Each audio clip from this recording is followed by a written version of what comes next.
নমস্কাৰ এই ভিডিঅ'টোত মই আজি আপোনালোকক দেখাম দুখন ইমেজ একলগ কৰি পাৰ্টিশন লাইন নোহোৱাকৈ কেনেদৰে এডিট কৰে। পোনপ্ৰথমে আপোনালোকে কাইনমাষ্টাৰ এপটো ওপেন কৰি ল'ব। তাৰ পিছত মিডিয়াত গৈ এটা ব্লেক কালাৰ বেকগ্ৰাউণ্ড লৈ ল'ব। ব্লেক বেকগ্ৰাউণ্ড লোৱাৰ পাছত আপুনি লেয়াৰত ক্লিক কৰিব আৰু মিডিয়াত গৈ আপুনি আপোনাৰ ফটোখন ল'ব। তাৰ পাছত ৰাইট সাইডে তললৈ স্ক্ৰল ডাউন কৰি ক্ৰপটো ক্লিক কৰিব আৰু আপুনি স্ক্ৰীনত নিজৰ জোখৰ হিচাপে এডজাষ্ট কৰি ল'ব।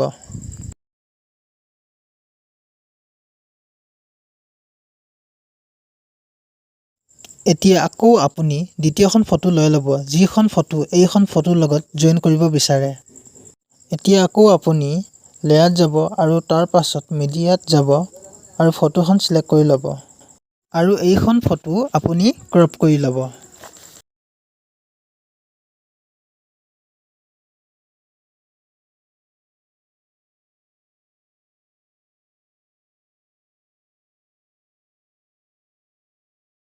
তাৰ পিছত আপুনি এখন ফটো এনেদৰে সিলেক্ট কৰিব।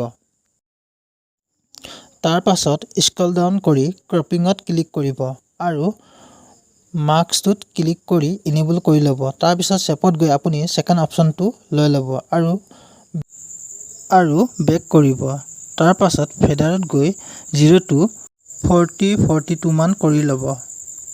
ঠিক তেনেদৰেই তাৰ পাছত আপুনি দ্বিতীয়খন ফটো সিলেক্ট কৰি লৈ ল'ব।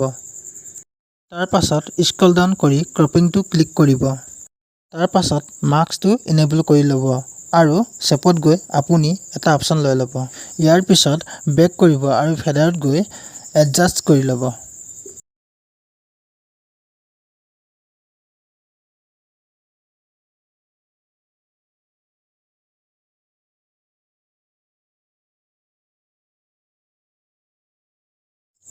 ইয়াৰ পিছত লাষ্টত আপুনি কি কৰিব আৰু ফটোখন ভাল লাগিবলৈ লেয়াৰত ক্লিক কৰিব। তাৰ পাছত মিডিয়াত গৈ এটা বেকগ্ৰাউণ্ড লৈ ল'ব আৰু ফুল স্ক্ৰীন কৰি দিব।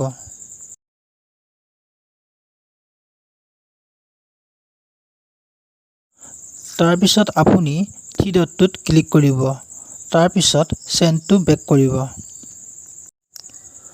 তাৰ পিছত আপুনি কালাৰ অপশ্যনত গৈ এটা কালাৰ লৈ ল'ব।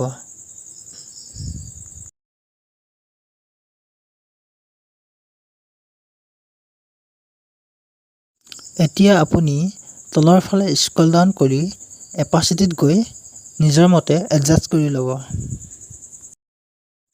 ঠিক এনেদৰেই পাৰ্টিশন লাইন নোহোৱাকৈ আপোনালোকে কাইনমাষ্টাৰতে এনেকৈ ফটো বনাব পাৰিব।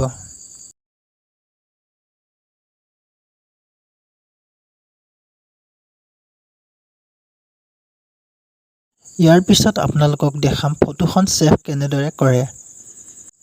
এতিয়া আপুনি ৰাইট সাইডে এইটো অপশ্যনত ক্লিক কৰি কেপচাৰ এণ্ড ছেভ কৰি ল'ব।